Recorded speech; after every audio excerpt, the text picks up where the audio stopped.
LeBron, you just feel this is a case where you guys need to defend home court at this point?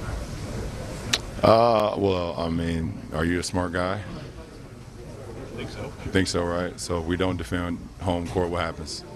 Yeah, no, that's what I'm saying. I'm asking you. Well, yeah, then you guys are looking at getting swept. All right. So that answers your question.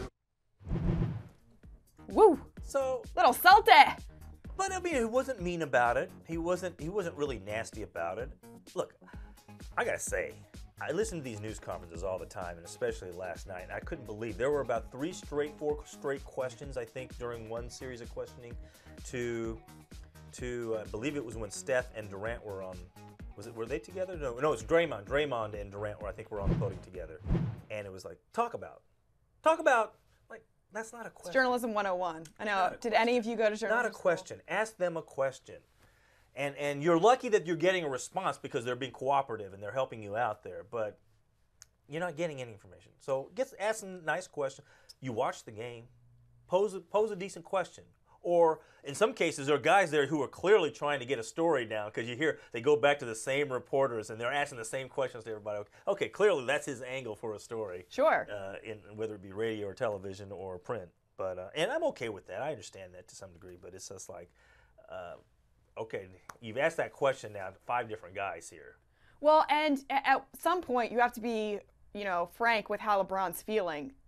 He has worked his butt off to get to this point. Mm-hmm. He has asked for help, even though he has done as much as he possibly can up to this point, and it's all for naught. And that's what it's looking like. And at this point, he's kind of looking at the series thinking, I mean, if we go back home, is that all of a sudden magically going to click and change everything for this team? And that's what someone's asking him. Like, are you going to defend? What happens if you don't defend home court? What kind of a question is that, my man? Like, this is why I'm holding these intimate post-conference meetings and interviews, because I want to look you in your face and say to you, that was a dumb question, without saying it in so many words.